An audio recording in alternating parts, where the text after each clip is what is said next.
nwanne ka ewe udo ọdịpụ ọ dị mma. Ọ bụrụ na ife Igbo na-amasị gị, ọ bụrụ na ị bụ onye Igbo na-asụ Igbo na-akụzili ụmụ gị Igbo, ekene m gị. Agwa m na m ga-ekwu ihe gbasalụ Igbo ozuru oke ọ na ozuru oke. Kedu ihe ndị wee sị na Igbo zuru oke? Na my last video asị m unu n'Igbo zuru oke, ọ dị very complete, and indeed every other language is very complete in itself. Why so?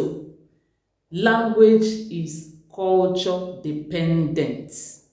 By culture, I mean your environment, your clothing, your housing, the type of house you build, your food, and every other thing that make up a people. That is their culture, the way people live their lives.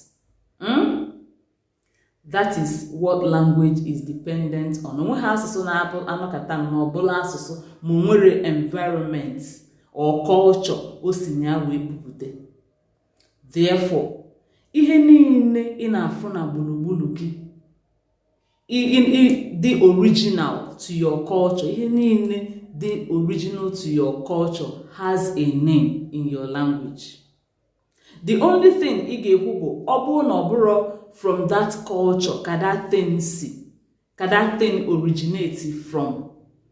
Imana omikoma nwa afa initially. Even English, there are so many words that the English language has borrowed from other languages. Why? Because those things were not original to English culture.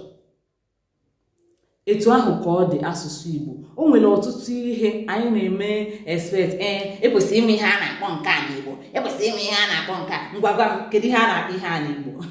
They are not original to our culture. That is why anyị nwere specific thing anyị na-akpọ bie. Mana ọ bịazie be anyị ele anya malụ ihe ọ na-eme, malụ ihe ọ na-alụ, malụ ka o si ada na ntị wee nye afa nke anyị nwee ike isi nọ ife a ka a ga-akpọnwụ ya. Ọ bụrụ na ị nọ na sciences, ọ bụrụ na ị nọ na mathematics, ọ bụrụ na ị nọ na any field, ọ bụrụ na ị na-azụ afịa, o nwere ihe ndị ị na-afụgasị na ebe ọbụla ị nọ aka ọlụ gị enwere afa n'Igbo. Chekene gị nwa na-eyuzu that thing, gị nwa ji arụ ọrụ, gị nwa ma ihe gbasara ya ọfụma, kedu ihe enwere ike ịkpịa ka ịgwa anyị? Ọ bụrụ sọ ndị kụrụ Igbo gara ebe gị